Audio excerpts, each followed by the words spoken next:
Hello everyone. So today I want to present to you the iconic performance of the GOAT Ricky Carmichael at the AMA Motocross Champion stage in Spring Creek 2006. So in this competition, Ricky Carmichael finished first in both races, but in the second race he lapped the entire field. Yes, lapped the entire field.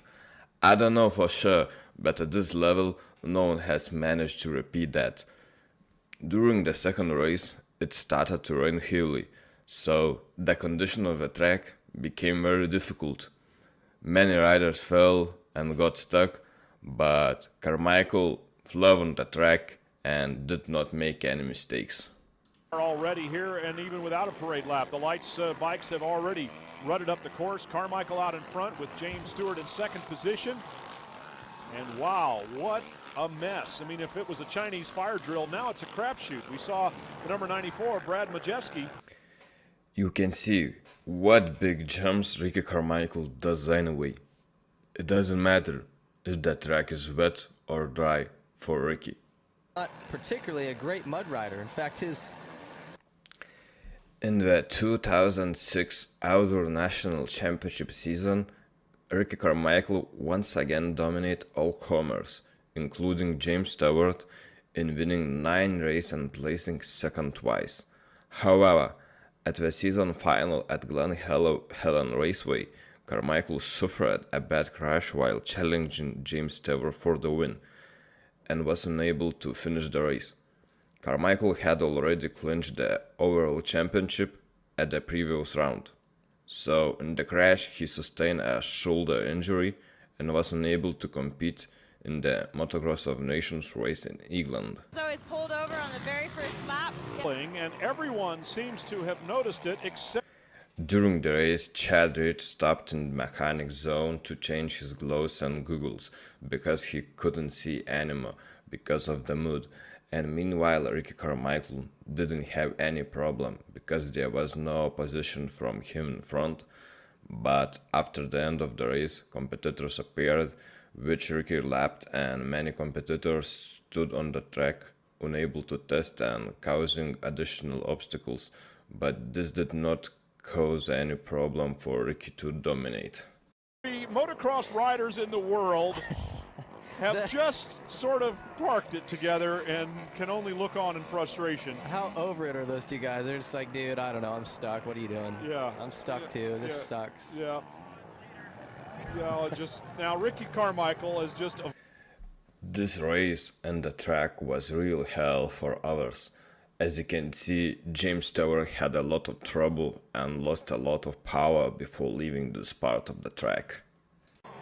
So Stewart trying to find some way to get moving, and Ricky Carmichael's lead is just growing and growing. What a mess! Look at this! Hey, we need some circus music. Absolutely.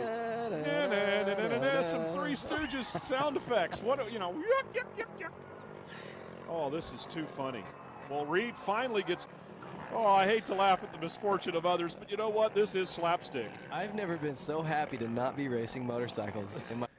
James Stewart lost about a minute at least here. He finished his race only in 11th place, but it's a still good result when you're stuck in one place for so long, which shows that others in this competition were stuck even more. James Stewart finished the first race in the second place. A poor performance in second race left him 4 overall. Yeah, but so the officials are going to add insult to injury. I mean, what could they possibly do to penalize somebody more than Mother Nature has already done? Second right now, so Carmichael has lapped the entire field here in Millville. And there is no joy in Millville today for anybody but Ricky Carmichael, and he's showing plenty of it. He's got to be pretty happy out there, not only having fun, but winning big. Laps the field, wow. Somewhere around the middle of the race, Ricky Carmichael already passed the entire field. That's crazy fact. During the race, the condition of the track and the weather conditions got worse and worse. It was difficult to recognize where Ricky Carmichael was riding. In this competition, Ricky had no opponent. The opponent was himself. This competition proves that Ricky Carmichael is one of the best riders of all time. When he lands, there's some more mud. Wow. Everybody looks like the Woot monster that's riding out there today. Ricky Carmichael just on the, look at here. It's still going on in that part of the racetrack. Well, this, when you come down. You can tell a lot about the condition of the track, and from the fact that Ricky Carmichael's time in the first run was almost 50 seconds better than the second run. That's almost a minute, and that means a lot in motocross. From another world. And Villemin is French, so he's used to riding in the mud. Those guys are. Ricky Carmichael in this race really having some fun, and you see that big jumps he managed anyway.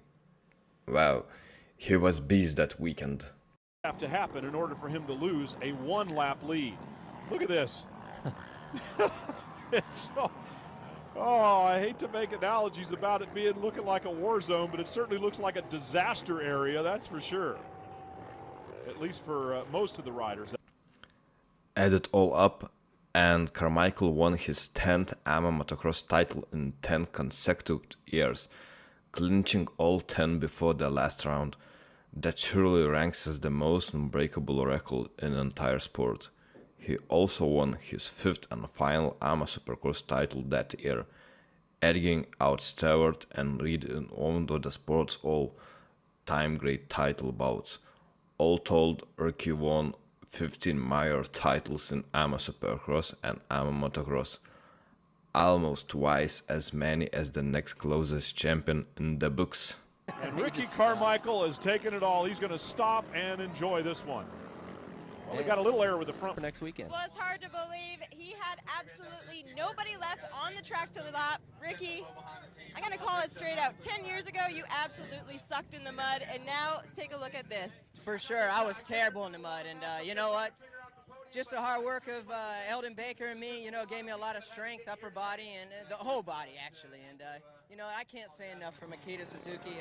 We were like fire drilling between motos, and we prepared our bike for the worst conditions, and they were gnarly. This is the first time that you've ever been able to accomplish such an accolade such as this with nobody else to pass.